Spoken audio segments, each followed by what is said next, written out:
వంశధార ప్రేక్షకులకు నమస్కారం. మనం చేసే పని ఏదైనా ప్రతిభే ప్రధానం. దీని గురించి చూడండి. అబ్రహం లింకన్ అమెరికా అధ్యక్షునిగా ఎన్నిక కాగానే అమెరికాలోని కోటేశ్వరులు, ప్రముఖులు, అతి గౌరవనీయమైన కుటుంబానికి చెందిన వేల మంది లోలోనే అతలాకుతలమైపోయారంట.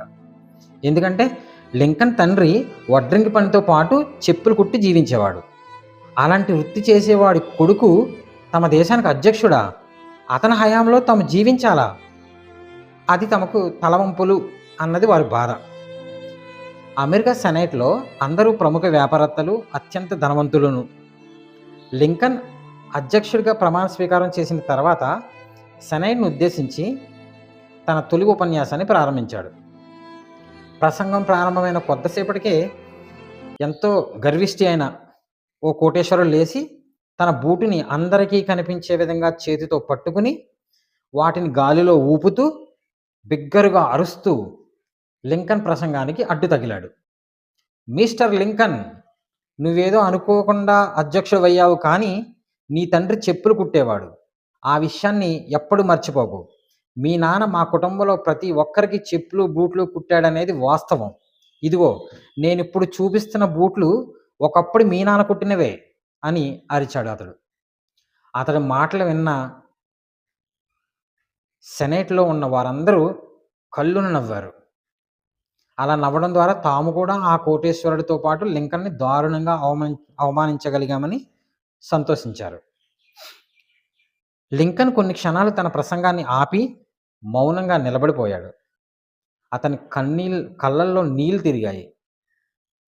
భావోద్వేగాలను అణుచుకుని ప్రశాంత స్వరంతో తన ఉపన్యాసాన్ని మళ్ళీ ప్రారంభించాడు. ఈ సమయంలో నా తండ్రిని నాకు జ్ఞాపకం చేసినందుకు మీకు నేనెంతో కృతజ్ఞతని. నా తండ్రి చెప్పులు కుట్టడంలో చాలా నేర్పరి. ఏ రంగంలో చూపించిన ప్రతిభ అనేది గొప్పదే.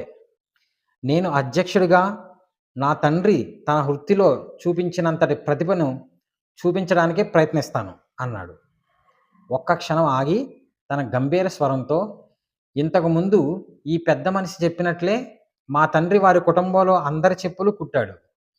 వీళ్ళ కుటుంబంలో వాళ్ళకే కాదు, ఇంకా చాలామంది శ్రీమంతుల కుటుంబాల్లోనూ వాళ్ళకి పాదరక్షకాలు కుట్టాడు. మా నాన్న చెప్పులు కుట్టడంలోని నేర్పును తన వారసత్వంగా నాకు కూడా కొంత ప్రసాదించాడు. ఆయన కుట్టిన చెప్పులు మీకు సరిగ్గా సరిపోకపోయినా, బిగువుగా ఉన్న, మీ కాళ్ళకు నొప్పి కలిగిస్తున్నా నాకివ్వండి. నేను వాటన్నిటినీ చక్కగా సరిచేసి మళ్ళీ మీకు ఇస్తాను. నేను ఆ తండ్రి కొడుకును. ఇప్పటికే కాదు, ఎప్పుడూ చెప్పులు కుట్టడానికి సిగ్గుపడను అంటూ ముగించాడు. సభంతా నిశ్శబ్దంగా నిండిపోయింది. అంతా నిశ్చేష్టులయ్యారు. లింకన్ లాంటి గొప్ప వ్యక్తిని అవమానించడం అతి కష్టమని సెనేట్లో అందరికీ అప్పటికి అర్థమైంది. ఐశ్వర్యం మన ప్రవర్తన గమనించుకునే అవకాశం ఇవ్వదు. పేదరికంలోనే ఆత్మపరిశీలన చేసుకునే సదవకాశం లభిస్తుంది. స్వామి వివేకానంద ఏమన్నారంటే, ప్రతి పని పవిత్రమైనదే. స్వధర్మాన్ని నిర్లక్ష్యం చేయకూడదు.